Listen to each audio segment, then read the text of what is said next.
report, I've done nothing but cry. So today is not going to be that day. Okay?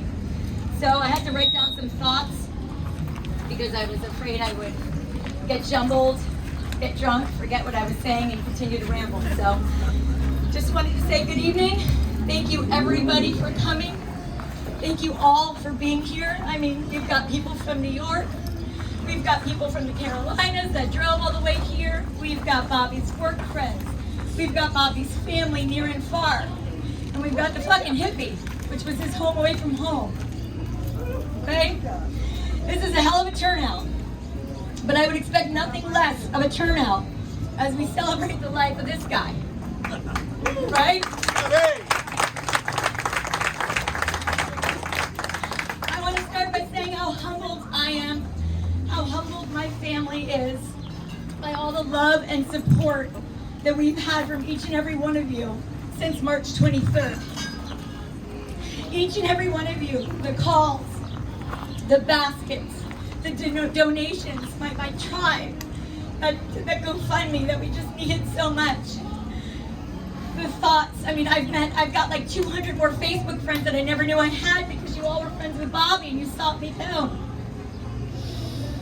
I'm speechless by your generosity, and so is my family, and we are so gosh darn grateful.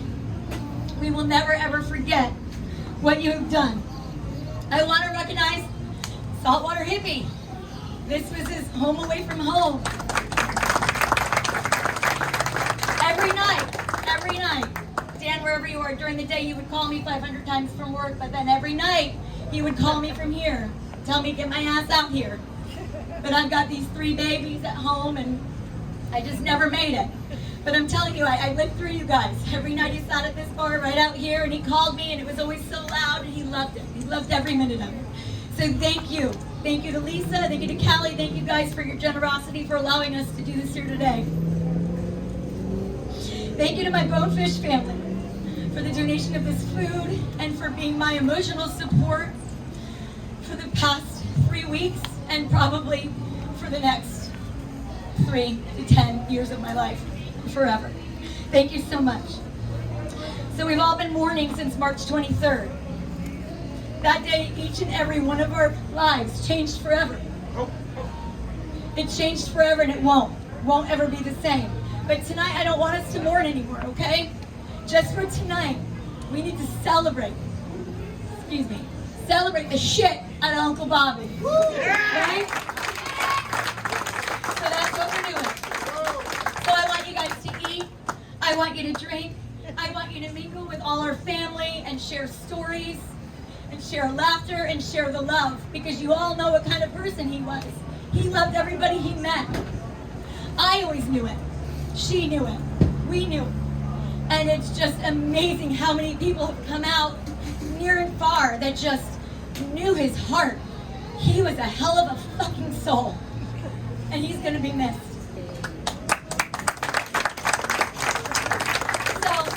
After tonight's celebration, about 7:30ish, weather pending, we're gonna all walk across the street. I welcome you all to come. I've got some lanterns that we're gonna say a prayer, a wish, a thought for Bobby. We're gonna release him into the sky. So I'll make an announcement before that happens. And I'd love if you all could come. And then we'll come back here and tear up the hippie like he did every single night of the week. I'm gonna make a toast to my brother here in a little while. Not right now. First, I wanted to pass the mic to some thoughts to Bobby's best friend. And anyone who knew him knew who I'm talking about. This woman was the love of his life. His one and only, my mom.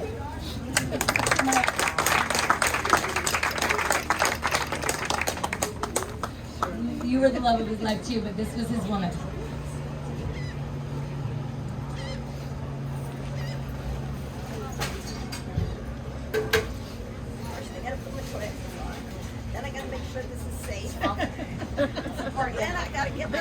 Bobby's not here to do it, so I have to do it for her. I know. The task has been passed on. Before I break down, I just want to thank you all so much for sharing this day with me. It means so much to me to know that my son could bring such a wonderful, wonderful group together. And I mean wonderful from all aspects, from work, from play, to Cheryl and all her wonderful girlfriends who did so much. Get that out of my I said close, not on my head.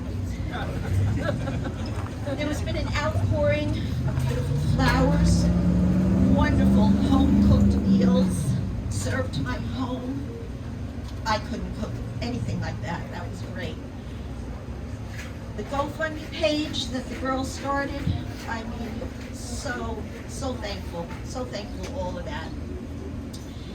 The group of terrific friends he had has been a blessing to me. I've learned a lot about people that I sort of knew already, but picked up on a lot of new stuff. Okay, the one person I want to thank the most is Carmen, my husband. Without him,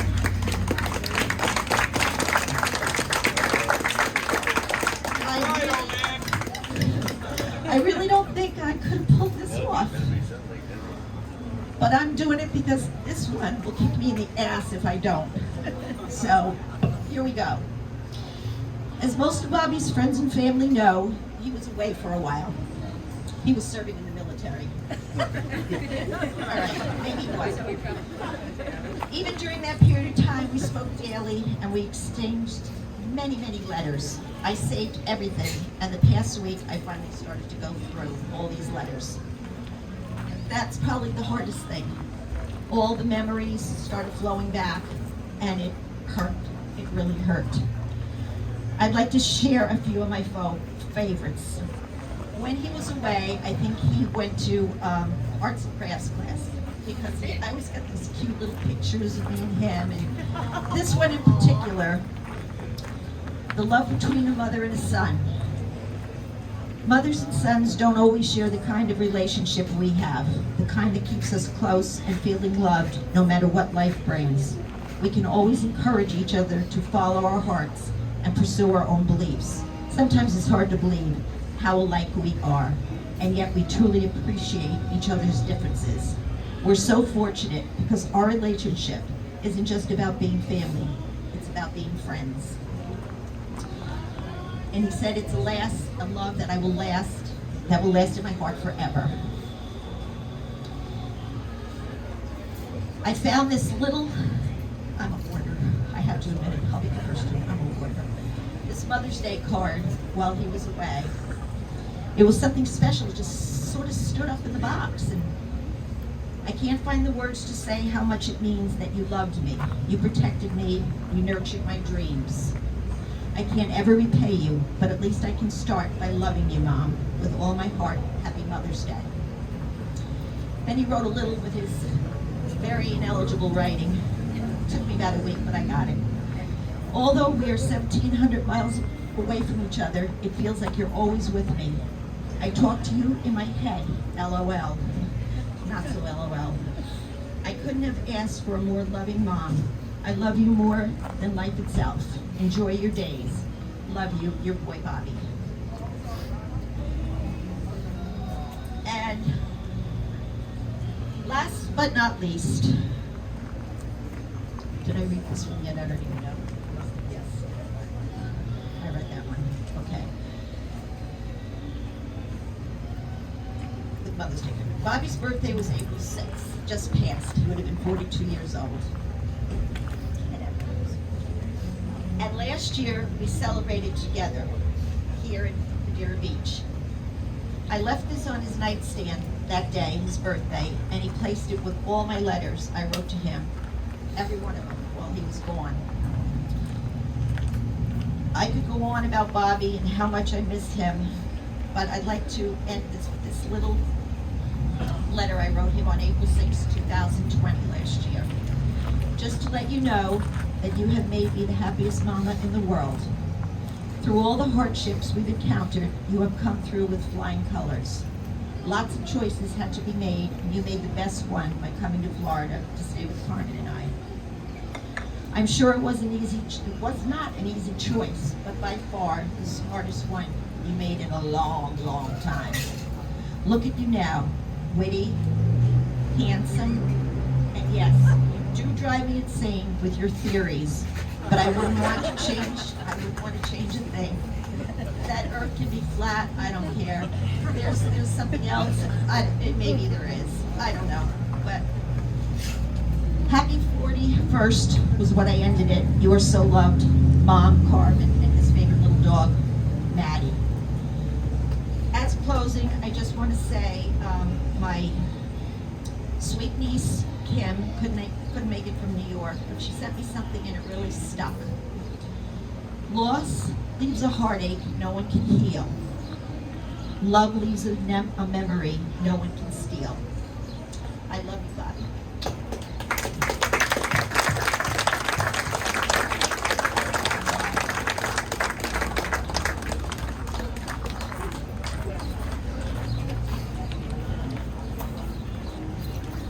Carmen, Dad, would you like to come up and say something? No? Okay, now my Thank you for everybody. Bobby, Uncle Bobby, rest in peace. You were special in many ways. Some of your theories, most of your theories, made you seem crazy. But that was cool. I love you.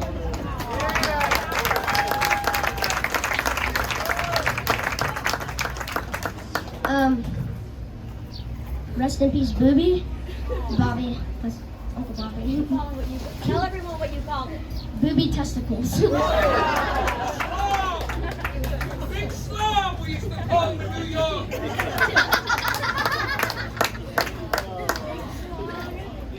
And rest in peace.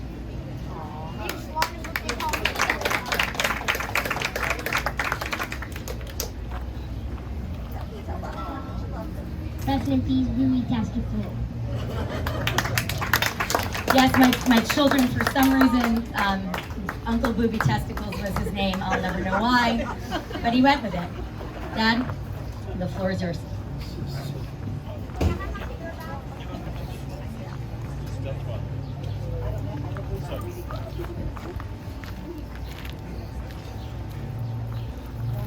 "22 days for me to think about what I wanted to say. And I never wrote it down, because every time I did, I had a totally different subject or a fond memory about it. And tonight's night is to celebrate his life. I mean, we have the date of birth, and we have March 23rd. But today we're celebrating the little dash in between, which was his life. And I'm from New York. Bobby spent most of his life in New York. And to be quite honest, New York was not always kind to him. For better or for worse, it was tough up there. And about a year and a half ago, I had a conversation with him, and I said, you know, you have to go to Florida. You just got to get out of here. New York's not good for you. And he said, he pondered it back and forth, and then he finally said, okay, I'm going down. I said, you got your mom down there, you got your sister, you got the kids down there. I said, you're gonna have a strong fiber down there to help you. And, you know, it's funny because he's down here about a month. And I go, give him a call. I go, how do you like it down there? He goes, I just don't fit in. I have too much energy. These people are too slow for me. I can't make it work down here. I don't know what it is. So I said, all right, I go, do your best, get a job, live it down there. I said, listen, this is better than New York, and this is like October, November. So if anybody familiar with New York weather knows it's horrible. And you know, the worst is not even there yet. So he moved down, struggled a little bit in the beginning, and then from the love of Debbie and Carmen, and got real close to this one, who is just, I couldn't ask for a better daughter. I mean, look at what she did. With a broken heart, just torn apart, and she just did this. I mean, I couldn't do this. I don't know if Debbie could do this. I don't know anybody here lost the closest person to them could put this together. So, Cheryl, I think little dudes behind me used to pull up in his motorcycle. The dogs would start barking. Kids would start screaming. I mean, if you have ADD or you're over 60 years old, that kind of makes you a little nervous when that stuff happens. But he'd come in, he was like a butterfly. He would hit, and then he would run. But he loved these kids so much. And this one was his best friend. He adored him. And he had such care from his mom and Carmen. I mean, I called him again. It's about 2-3 months later. And I said, how's it going down there? Do you like it? And he said, fuck yeah. He goes, I got my bike, I got my car, those things are good. He goes, I call Cheryl, find out what she's having for dinner. If I don't like it, I call Mom, she tells me what to get her. If I don't like that, I'm gonna hit the strip. And that's what he did. But if you look at Bobby's chest, his tattoo on the front, it says, forgive my sins. And you're gonna notice 2 arrows that were right over him. Because Bobby was a really religious person. A lot of people don't know that. But he had a great belief that life was a stepping stone for what's beyond. And that helped him get through his days. And I do have to say this. My son was no angel, but he is now. Yeah! Yeah!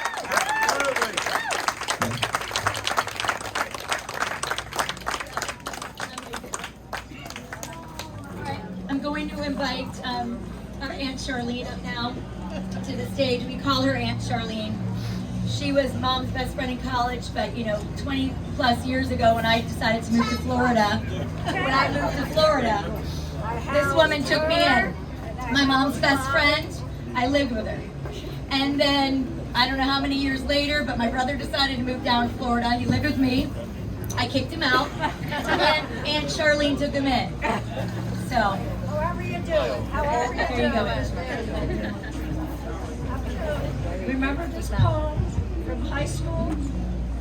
This is Bobby. My candle burns at both ends. It will not last the night.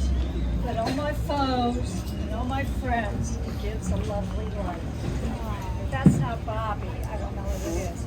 Now, are we talking about him? Is this not a gorgeous guy? I want to thank Deb for blowing her body to hell to have it. There it goes.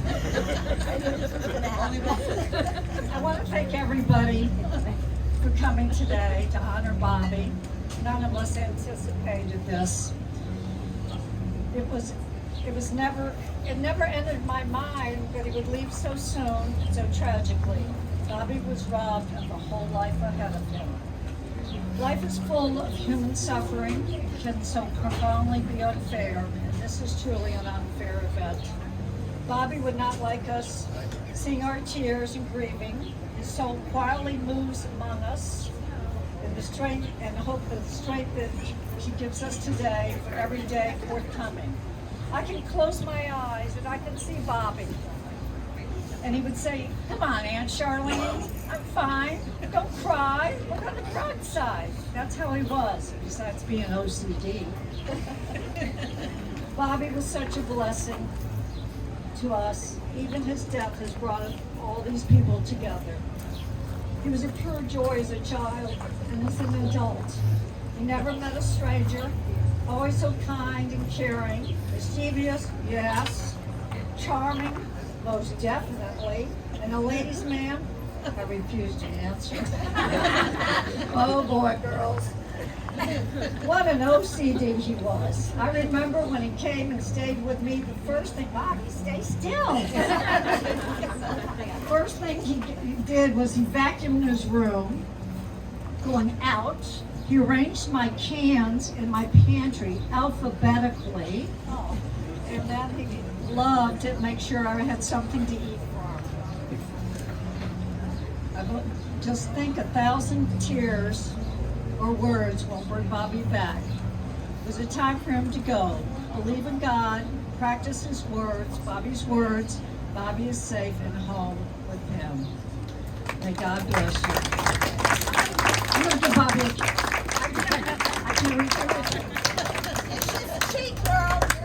let you borrow that later.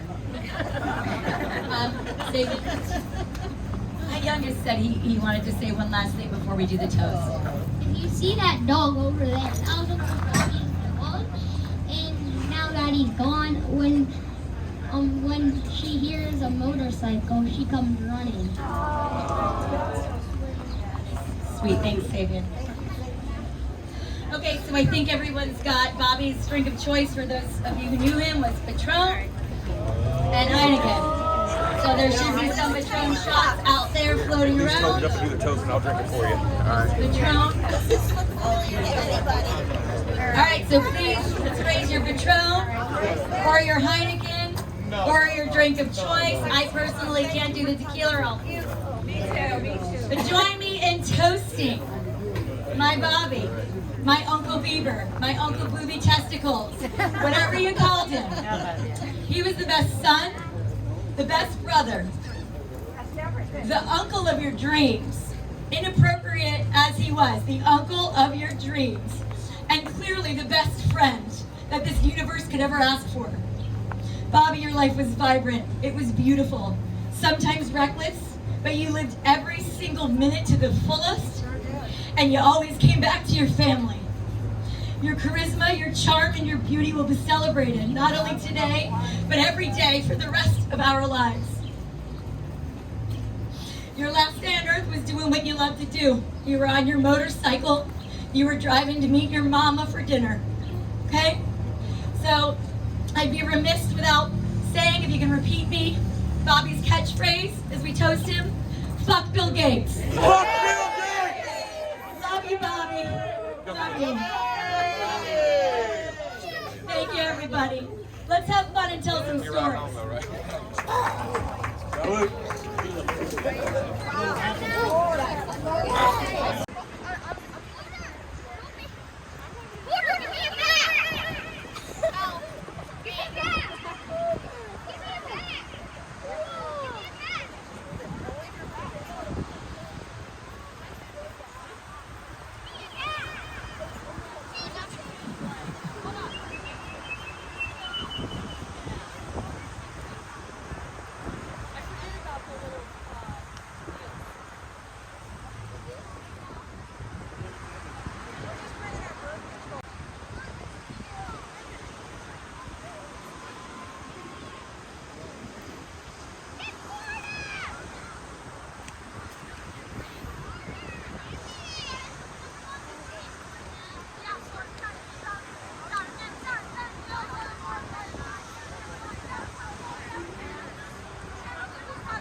And well, it's just wonderful. I sent her some pictures. I sent her some pictures and stuff like that.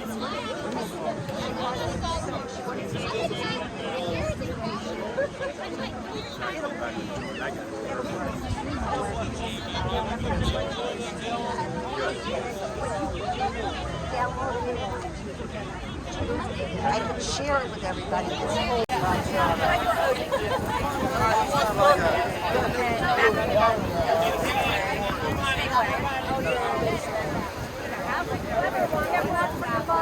My mom